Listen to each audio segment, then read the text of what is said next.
Good evening. Welcome to another session of the NGIGO virtual lecture series. Today, we're going to move a step further. In actual fact, we are still within the purview of our questionnaire on instrument development. But we assume that we have developed a questionnaire. We sat down the literature, go through the literature, whichever questionnaire or whichever source we are picking the information from. We've done that, and then we've put that questionnaire together. So what you do is that is not all. After you have done that, you have to go through a validation process such that you will be sure that the questions that you have put out there will be able to get you what you want. Will be able to measure what it says it has to what? Measure. Now, so the first process that you may go through is that after you have just scribbled down all the questionnaires, you may give it to people who are within those same, knowledge background, to look at it and see whether what you are thinking and what you want to measure, those items on that questionnaire will be able to measure that particular thing. So on the face value, what they will be doing is what we call the face validity. So with the face validity, we are trying to see subjectively whether what the individual items or the construct that you have done can measure what it says it can measure. Hello? Yeah, so that is the face validity. After the face validity, you may now want to pre-test the questionnaire. You pre-test it. In this case, find a cohort or a group of people similar to the group that you intend to go and distribute the questionnaire among or the instrument among, and then distribute this questionnaire with them in a form of a trial. You are trying the questionnaire and see. Now, what happens is that if you try those questionnaires and then the response comes, now you can examine those responses that the people are getting, because you have constructed an English, sentence on the questionnaire, thinking that your audience may understand what really you intend. But depending on the response that they may give, you may realize that they do not understand exactly what you mean, or they are thinking differently or explaining the question differently from the way you intend to make them explain, so that you can reshape those questionnaires. So those are the two simple things that you may want to do. They are part of those validation processes. But after that, you have to move further and do certain analysis in order to try and see whether the questionnaire that you are actually trying to use are valid or are reliable. Now, since those ones demands that we're going to use certain packages in doing those analysis, what we're going to do today is that we're going to start with the initial introduction of those packages. So we are assuming that we've done the questionnaire, designed it, done the pre-testing, and the results for the pre-testing has arrived. So if the results for the pre-testing has arrived, what do? We should first be able to key in the results. That is, capture the results as data, on the questionnaire. So we're going to go through the capturing process using two different spreadsheets. Again, in our later session, we will try and use other spreadsheets that you can also use, or other software specially designed for capturing those particular data. Hello? Yeah. So later on we will go through that, because if we don't get the basis as to how to capture the data, it will be difficult for us to do the validation analysis with those software. So what we're going to do is still part of the questionnaire design. We're going into the validation, but now we are presuming that we have actually designed the questionnaire, go to the field and do the pre-testing, and then brought the results back. So when it comes, we will do the surface validity with the answers that we have gotten, making sure that whether the response, as how we structured it, how we constructed the questions, the respondents understand them, or they are misconstruing some of the questions, and therefore the response are reflective. Hello? Yeah. So we will go through that, and then when we finish, then we'll then come and do those analysis. Because what should happen with questionnaires are such that when we are talking about the validity and all that, the questionnaire should be such that it should reflect what's on the ground. So in actual fact, if we are using a questionnaire to assess, let's say, intelligence, then the person who scores high should be the person who have what? Higher intelligence. And the person who scores low should have what? A lower intelligence, which is what we call this discrimination. The questionnaire should be able to what? To discriminate. So on the scale with which we are using the questionnaire, it should reflect that the person who have low score has low intelligence. The person who have what? High score have what? High intelligence. If it is satisfaction, it should be the same. And the people who are showing the same level of satisfaction or intelligence should have what? The same what? Score. Hello? Yeah, if you distribute a questionnaire where somebody who have low intelligence scores the same as somebody who have what? High intelligence, then that questionnaire is not valid in assessing what? Intelligence. I hope you are getting me. Yeah, so for whichever thing that you intend the questionnaire to be able to what? To assess, at the end of the day, it should be able to bring you those particular things. So the same group of people, if I go and distribute the questionnaire to them today, and then tomorrow I go and distribute it to them, and the responses are different. Tomorrow I distribute it to them, the responses are also what? Different. Then the questionnaire cannot be said to be what? Reliable. So we check for validity and then reliability. Validity, reliability, and then what do you call it? You also have discriminative power. So when it comes to validity, we look at the different levels of validity. Okay, construct validity, criterion validity. Okay, content validity. We'll look at them.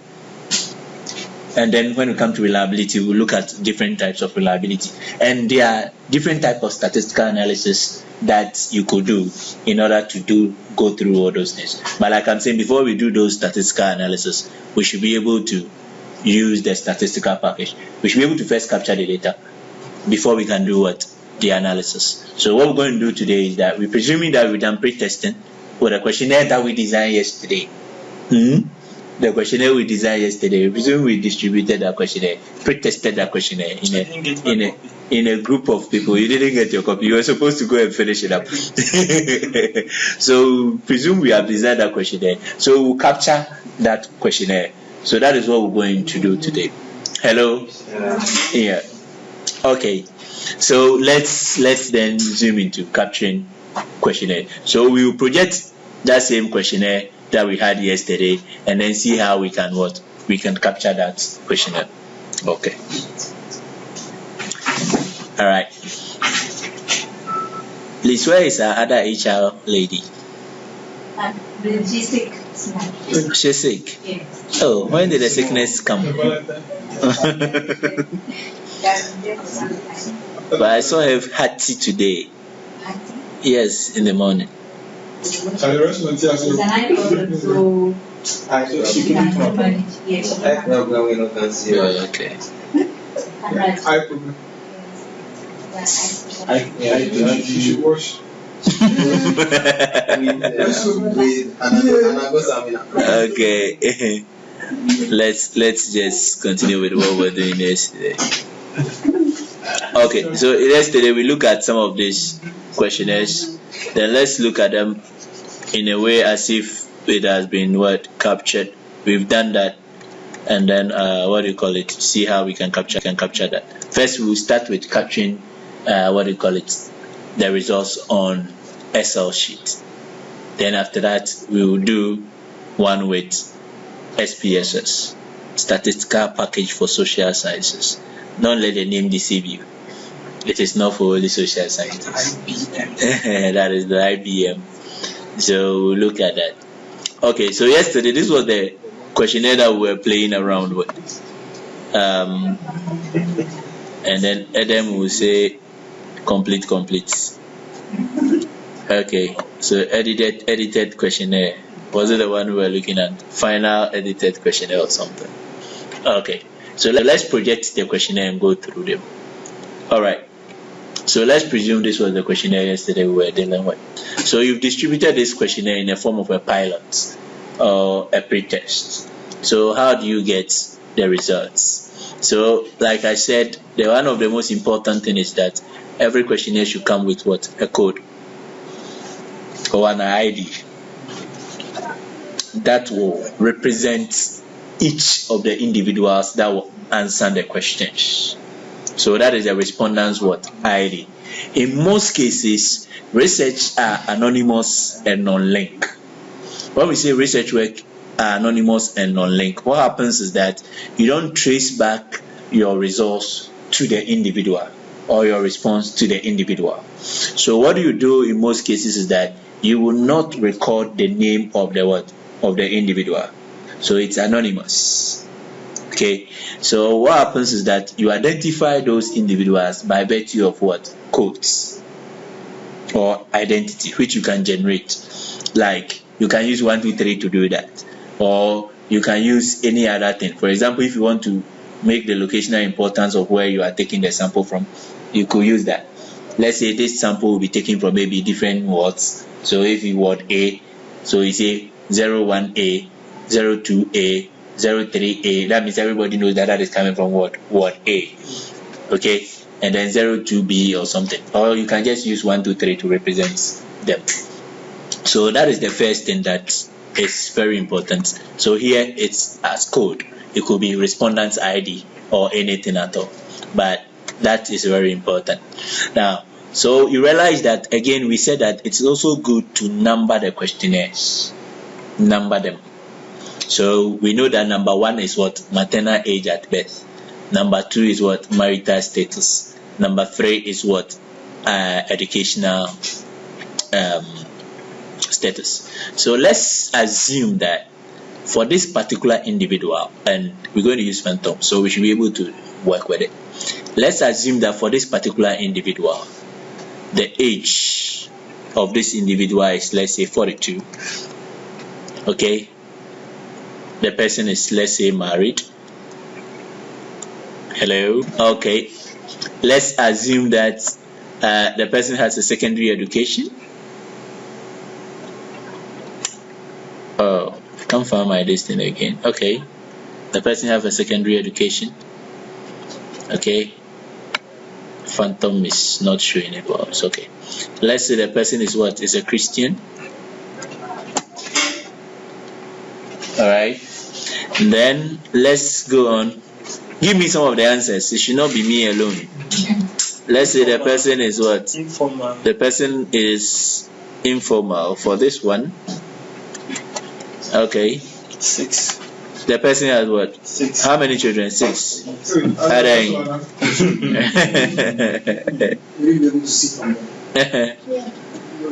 Okay, let's ask this. Did you attend antenatal clinic during the what do you call the most recent completed this thing? Let's say the person says yes.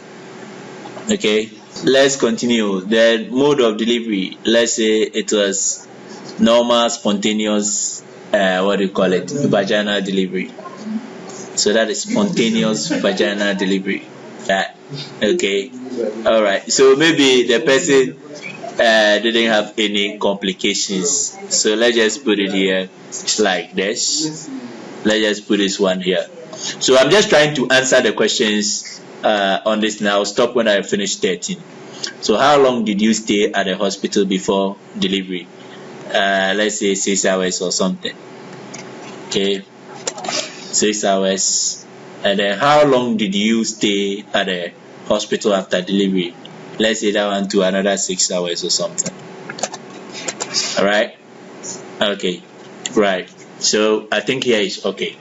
So let's say that if you have a respondent like this, let's say this is your respondent number 001. Did you give the consent? Yes, he actually gave the consent. No ethical issues. And the date with which he did the thing is also rated. Let's say what? 12 something. Okay, it was 2040, so now he can't say anything about it. Let's see if we can clean this one and edit it. All right. Let's, for the sake of time, let's just move on. Okay. So let's have something like this. and then let's say you have pulled out this questionnaire. So what you do is that you open your spreadsheet. Okay, you open your spreadsheet. You open your spreadsheet like this.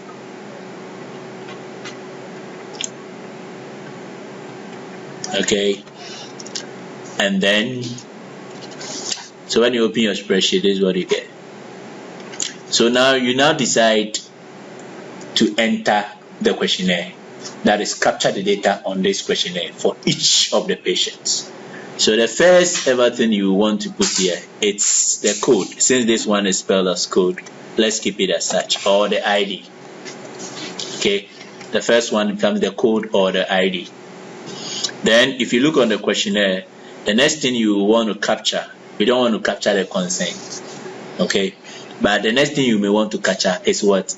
Maternal age at birth. Okay, so for maternal age at birth, you come to this type. So the headings go horizontal. Okay, now the essence of the numbering of the questions is that you could easily replace the long names and stuff or the long questions with the numbers. So instead of writing maternal age at birth, we could easily write Q1, which represents question 1. Are you getting it? So if we pull out this questionnaire, then it means that the code, it's simply this. For the code for this particular one is what? 001. Then for the answer for Q1 is what? 42. So we put the 42 there. 42. Hello? Are you there? Okay, good. So we are capturing the data. Then we'll move on to the next question. So now, since the questions are going to flow, why if you use the question numbers, they are even okay, you can use the autofill. You can just hold this one and then just drag it this way. Is it filling or it doesn't want to fill? Because where did you start? I started from the top there. It should fill in series. I don't want to misbehave. Don't mind him. He should have continued with 5. Okay, don't worry. Kill 5. You are bringing this argument a bit again when Kwekwajen is here. Okay, so it continues like that, right? So now you can see he's doing the autofill properly, right? So if we take the next question, which is what? Q2, it's marital status, and the person is what? Married. Again, when we are here, this is where those who say you should code, this is where the coding thing comes in. When we are here, I think it's not so necessary. You can just take one of the questions like this and choose that for the sake of time. You don't want to type each time married, cohabit, and all those things. So you can just use the initials at that place to represent the distance. So for everybody that choose single, we use what? S. For anybody that choose married, we choose what? M, and then C. Or you could just choose to put a number on this and say 1, 2, 3. Or A, B, C. Any code at all. After you have distributed the question, you can put any code at all on there. Because you are just using it to capture the data and you want to do it easily. So for example, for this one, let's use what do you call it? Their initial alphabet. So this one will be what? M. Are we okay? Good, because you have a lot of questionnaires to capture. So each of the time typing married will be difficult for you.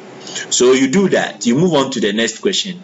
That is question number 4, and then capture that. So question number 4 in this case, again here too we can use the initials. That is NBS what? T. So we use the initials, which is what? In this case, we're going to be what? S. For question number 3, rather, sorry. For number 3. So number 3 becomes yes, S. Esther, let me hear you. So just that because of the things that become saying, but look at where we are putting this one. This is question 3. This is question 2. Are you getting it? Yes, you can try to avoid ambiguity. But you can get confused because of stress. Yes, because of stress you can do that. But what if I just woke up? Okay, but you can what he's saying is valid. Try as much as possible not to bring things that will confuse you. Okay, so let's move on to the next one. So the religion, the person was what? Christian. Again, can we use the initials easily? Yes. So C for this one. I just put in C. I'll move on to the next one. What is the this thing that the person chose? Informal. Again, we can use I. Informal. Let's continue to the next one. And then the next one is what? 6. So that one you captured the figure as it stands there. 6. And when you are doing questionnaires and there are what do you call it? Continuous variables. You capture them as continuous variables. There is a tendency where people try to group continuous variable into ranges. For example, the age, he'll be putting this year to this year, this year to this year, this year. When you do that, what you are doing is that you are killing sensitivity. Okay? Now, it's after you have gotten the data, and if you want to analyze the data and you want to treat continuous variable as categorical outcomes by grouping them, then you decide. But in this case, you see people do that 10 to 20, 30 to 40, 40 to 50. And even when they go to the folder and capture the data and they don't get anybody that take 50 to 60, when they are analyzing their data, you see they put there 50 to 60, 0.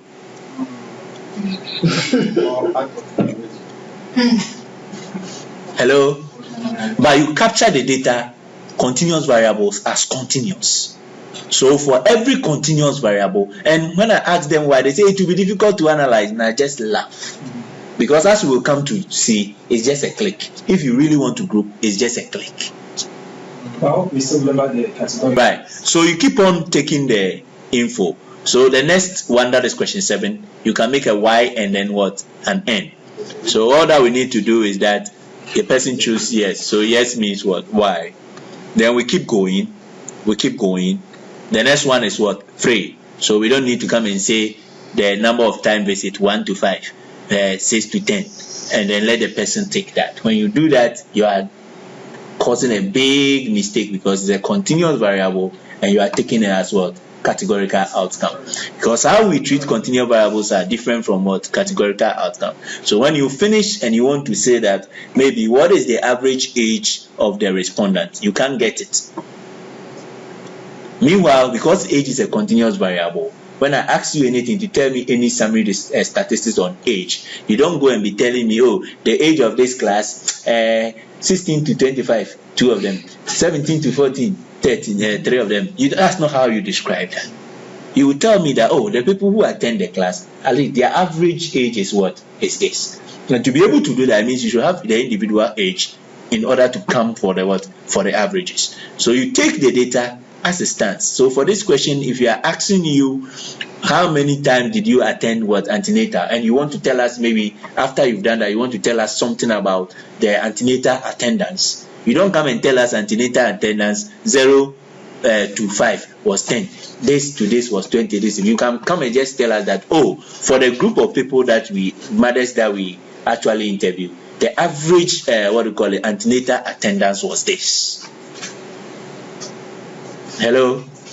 Yeah, and you can do that only when you take the continuous variable as what? Continuous. When you finish and you want to group them, nothing prevents you from grouping them.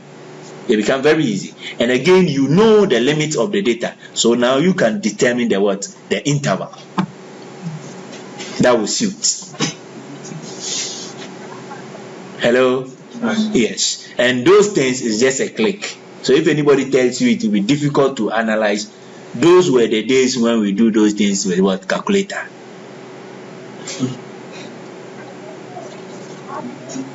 Are you there? And even those days, I don't see how it was going to be difficult. Because it's just a matter of sorting.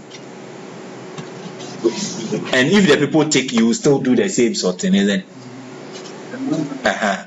But now we have moved beyond that, so we don't have a problem. Okay, so let's move on to the next question. That is question 8. Question 8, it was what? We use S to represent that. We have S, V, and then what? C or CS. Okay, so we have what? Question. That is supposed to be question 8, right? Yeah, question 8, we'll put S there. Question 8, you put S there. Question 9. Did we do 9? We did. Yeah, question 9 too is going to be what? Single. So put S there. Yeah, the 7 is 2. 7 p.m. Okay, let's check it and see. Why are 7 a.m.? The 7 is A and B, right? No, okay. Why am No, okay. So the 7 is what? The distance. So I've missed this one. I can easily insert it with SL. You just click on this one, and then what? Right click on it and say what? Insert. So it will insert another sheet for me. So this one just go what? Kill 7 what? B. So in this particular case, it's just going to be what? 3. Hello. Yeah. So you move on with the questions one after the other and capture the data. So as you capture the data, so gestational period, that's question 10. Question 10 is what? T. And question 10 will be T. And then question 11, let's be careful with the initials because there are plenty. Let's see whether some of the initials conflict. Yes, for example, these ones may conflict. Okay, but this and this, are they not the same? from maternal, whatever. Yeah, this one and this is the same. This one is up. So let's go PMP. 1 p.m. So we can use, let's say, pets, hypertension. We can do hype. We can do diet. We can do those kind of things. Anything that we think will work. But for this particular place, the person chose what this. If you think this will confuse, you can just come and do A, B, C, D, E, F, G, H. Just take one of the questions that you have answered or an empty question you have not answered and just write your codes on them. Are you getting it? Yeah, so that tomorrow you don't come and ask which one did I say was A and which one did I say was what? B. So you write it on that and file it. So you can just put A here, B here, C here, like that up to the end here, and then you get it there. Are you okay? Right. So let's assume we are using A, B, C, D, E, F. Note one we know is a repetition. I, J, K, what? L. So even we can do that because we have our companion phantom. We can easily do that. So you can just be writing this thing like this. It's a PDF, but we are writing easily in there. Yeah. Magic. No, it's not magic. Anyway, C, D, E, F. So this one is a repetition, so we won't worry ourselves. How do you do A, B, C, D? When you get to F, you go to where? G. Okay. J what? I, right? Oh, okay. And then any other the person will be what? That will be what? I. Okay, and then this one becomes what? J. Alright, so this is it. You can just put these ones as numbers on them or write it on them and then now use them to do your what? Your entry. Hello? Yes, that is why initially I said the initial coding that may make the thing look when it might not be important after all. Because after the distribution, you can easily just do that. Alright, okay, let's continue. So this one, the person picked what? J, isn't it? Yeah, the person picked J. Let's just continue with the next one. The next one is what? 6. The next one is what? 5. Okay, that will end up to the 13 that we are taking. So we have 6. We have 6. And then what? 5. Did I do it right? Because if I did it right, I should have reached the 13, right? Okay, I didn't pick this ones. So the 7B. Is this one I didn't pick? Yeah, that's the T. Hello, that's the T. I didn't pick the T. So always go back and do a little validation and then you will see where the problems are. So I can just cut this and then just put them here. I think we should put it. Like you click and drag. Drag, yeah. It's not one of the routine things I do, seriously. I don't know why. Okay, so we have it in here. Okay, so let's assume that there's another question near that you have pulled out, and then the code is what? 002 or 004 or 003. It doesn't even need to be arranged in what? In sequence. Okay, so you pull another questionnaire, and let's assume that that one is questionnaire number what? Let's say number 11. I have to click inside to edit it. I'm being lazy. No, I can do that. So 011, and it have different responses. So what you do is that when you come here, you just come and put the next question. That is what? The 011. Okay, so let's assume that the person's age is what? 52. You just put it there. Let's say that the person is single. You just put S there. 52 and single. Why not? I'm just being hypothetical anyway. All right, let's continue. So let's assume that this was to 52 pregnant. Anyway, it happens. Let's continue. Let's assume that the person has a basic education, so we put B there. What else? The person is a traditionalist. We put T there. The person is what? Formal. And then just trying to recollect that thing. Let's say that a person had what do you call it? 2 children or 4 children, right? And then he said no. And then he had to, if he said no, that means he cannot answer for this one. So you leave it as blank and move on. Are you okay? Married. Yeah, some people are fond of putting non-applicable. Any, I don't think it's necessary. Just leave it there. Okay. Then move on to the next one. What do you call it? Nice married. Okay, let's just look at number 8. If we don't remember, let's just go back to it. Okay, number 8 was this thing. So let's say this one, it was CS. So C. So CS. Then number 9 is what? Oh, look at them and put it in your head. You people can't do Babakra. Why? I have a copy here. So just be mentioning them for me. Twins of them during the most recent previous. Oh, we want the answers. Just be fast. Triplets, twins, others. Okay, triplets. Let's continue. Number 10. 10, 10. Eh? 3, 10, 10. Okay, so let's make that one pretend. There's twins too. So let's make it a triple TT. Okay, TT. Good. Okay. And then 11, 10, midwives. Eclampsia, hypertension. Give me the ABC. Isn't no ABC we use to represent that? A to J. So G is okay. Let's continue with the next one. Hurry up.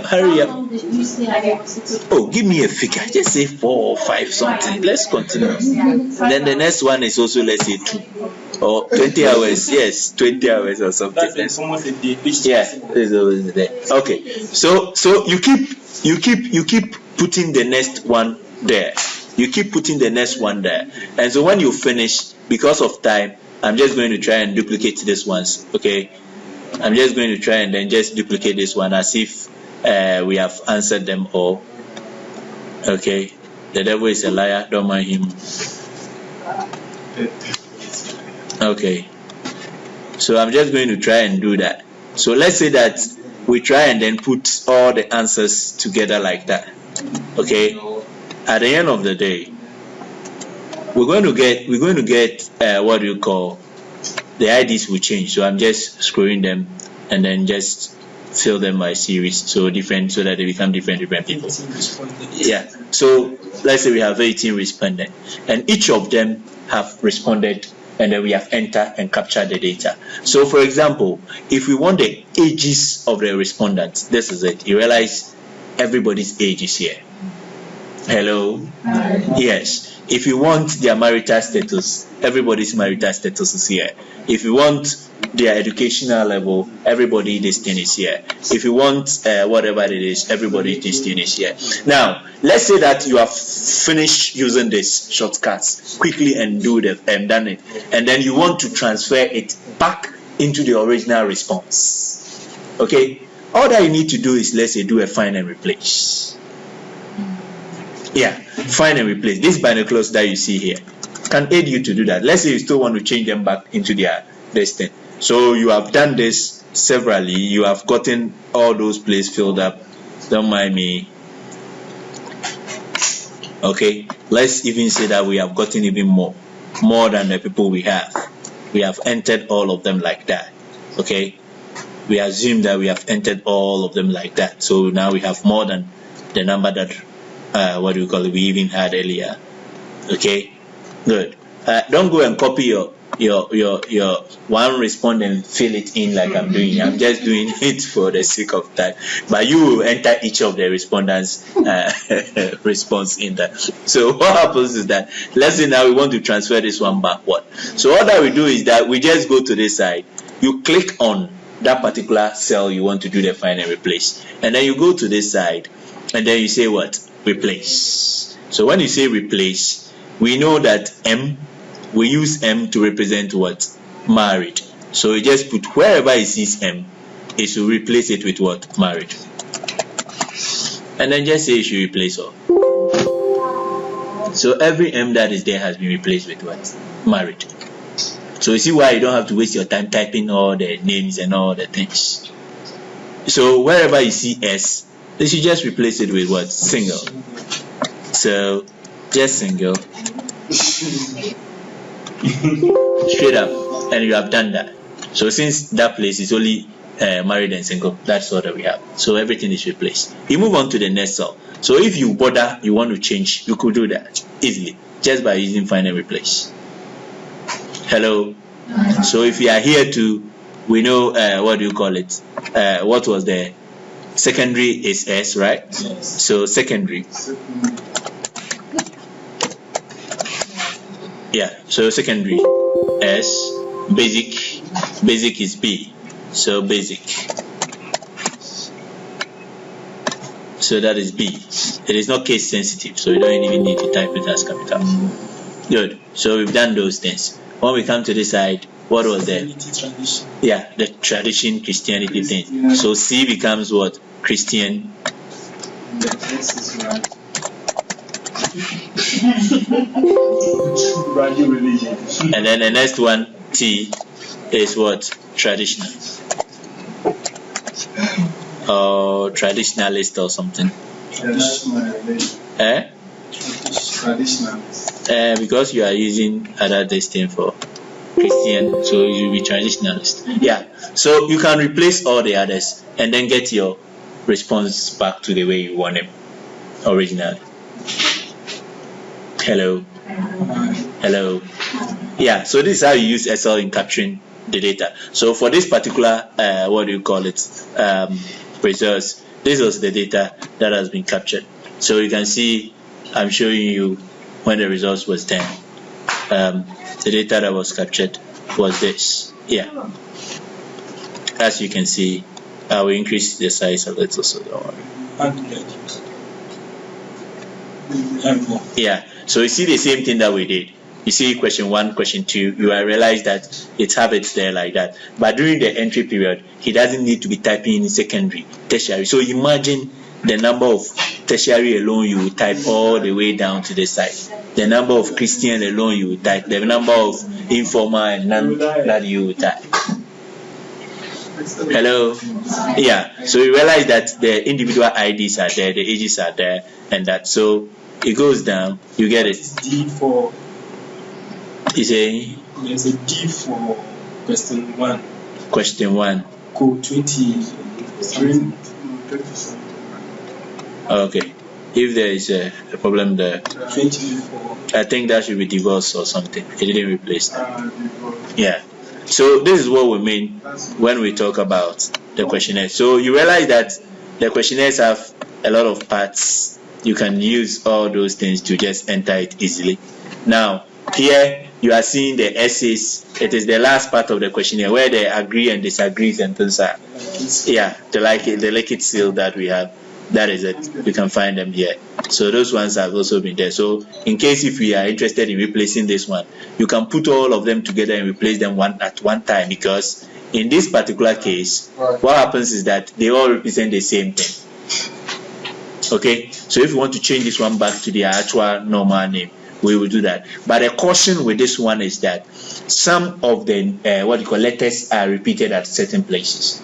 For example, you have A as agree, and you have SA as what? Strongly agree. Then you have D as what? Disagree, and then SD as what? Strongly disagree. Now when you have it like this, when you replace A, any A that you see, it will replace it. So when you do that, the strongly agree will become S agree. Sometimes if you are not careful, what happens is that it will mess the data up and you will not be able to see what was even there. So the moral, in order to avoid that, what you do is that you replace the double ones first. Even sometimes you may have to change them into a different codes before you change them back. So for example, if we wish to do this one, we just go like this and then just say what? Find and replace. Okay, we just go to this one. When I say because I said go, I've clicked on go to. All right, so wherever we see, rather instead of A, wherever we see what? SA. Or let me do the wrong thing first so that you appreciate what I'm talking about. So I'm replacing A. So wherever I see A, it's still SA, right? Wherever I see A, I'll replace it with what? Agree. So if I do that, this is what it is. Every A that I see has been what? Replaced. All right. Do you see it? But I see I'm having what? S agree. So it means wherever I'm having S agree, there was what? There was strongly agree there, SA there. So to avoid that, what I will do for this one is that I will come here and then do the replacing the SA first. So wherever I see SA, I will replace it with what? The strongly agree. Yeah, I will just replace it with the strongly agree. So after I replace the SA, now I can replace the what? The A easily.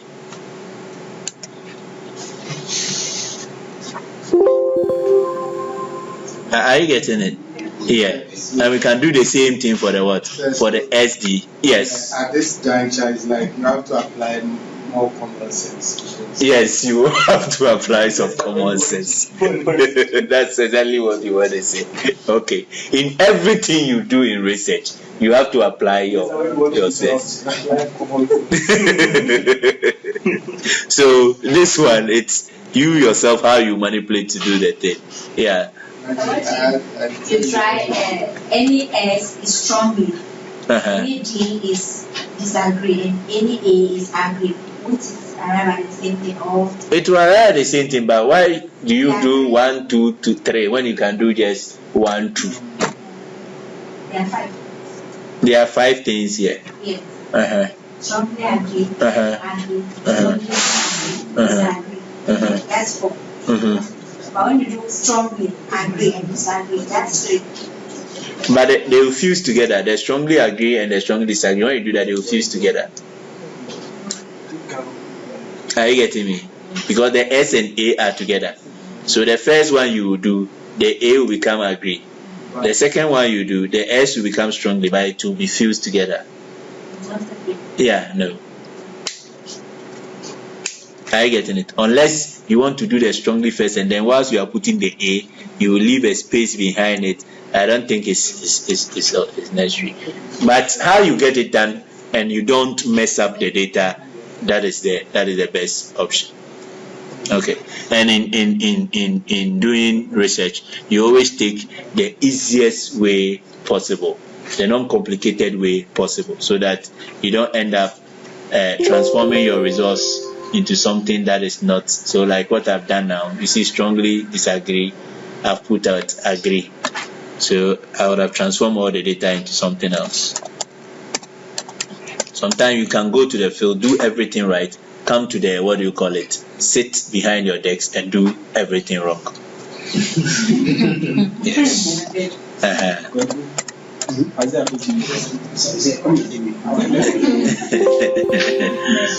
Okay, so then the last one would then be what?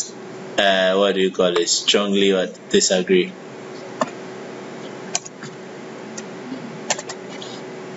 That would be the last one. Will be disagree, rather. Sorry. Good. So you see, if you do this, you have taken all of this in here. You see, they were putting this non-applicable thing, and you see, because non-applicable was what? NA. Now it has become N/what? Agree. I didn't look at it. No.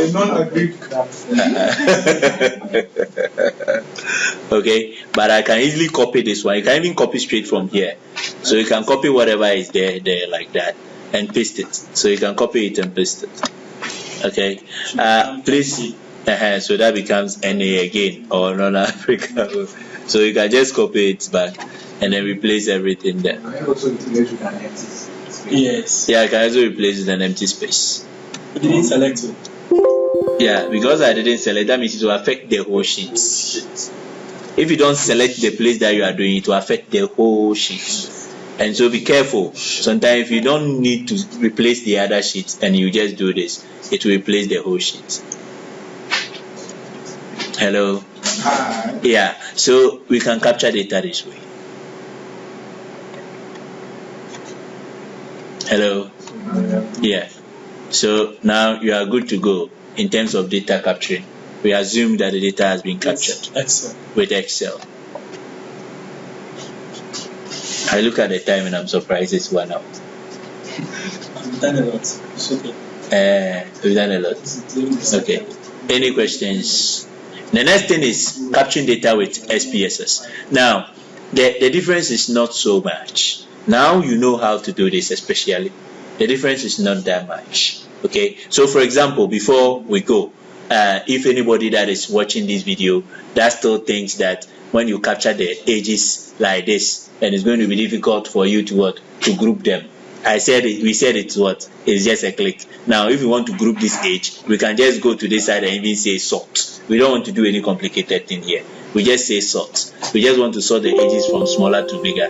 We just do this, and all the ages have been arranged. So, which range do we want to put it?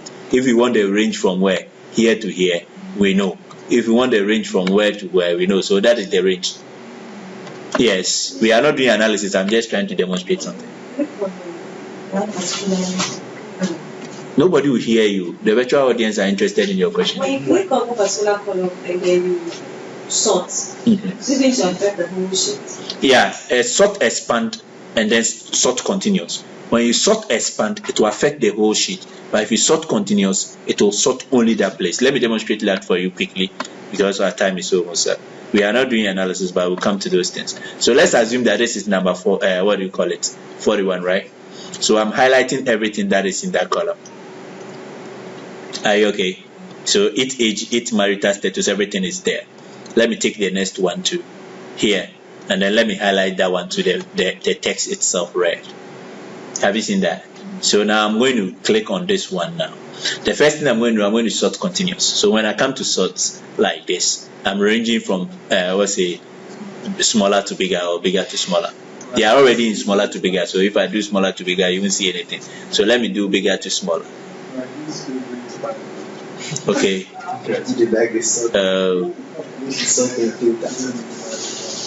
Okay. Let's just go to this one. So you see the options have been given to me. So if I sort expand, something different will happen, but I'm going to sort continuous. So I've chosen continuous, and then I go to sort. Have you seen what has happened? Yes, it has been arranged from bigger to to smaller. But now you realize that this 36, that is not the age for this respondent. This one, that is not the age for this respondent. Are you getting it? So when I sort continuous, it didn't go with its corresponding data. It arranged only that particular column of interest. So you realize where the age is. So now where this one also is, that is not it. So all the ages that are here, they are not with their corresponding data. Good. So I'm coming back. I'm undoing what I've done. Okay. Good. I'm undoing what I've done. Now I go back and sort the same thing. But this time around, I'm sorting what? Expand. The first one was sort continuous. Now I've sort expand. It has still been arranged from bigger to smaller. Okay. Now let's see where the other ages have gone to. Have you seen it has moved with all its other parts? Hello. Have you seen this one also has moved with all the other parts? Yeah. So when you sort expand, it goes with all the accompanying data. But if you sort continuous, it is only the column that will rearrange itself. So in that case, it means that it will not correspond to the individual listing. Yesterday, somebody also asked me a question. Now, when we say a structured questionnaire means that in that questionnaire, all the answers have been provided for. The person only choose an answer. There's no other or female. Yes, all the answers have been provided. You choose. So it's structured. So like all the questionnaire is like we are seeing this side, okay, and the other sides. Now, but when we see a semi-structured questionnaire, this one that we are having like this, it's a semi-structured questionnaire. Some parts have that, but some other parts you have to fill it in. So like this one, it is not structured. You have to provide the answer.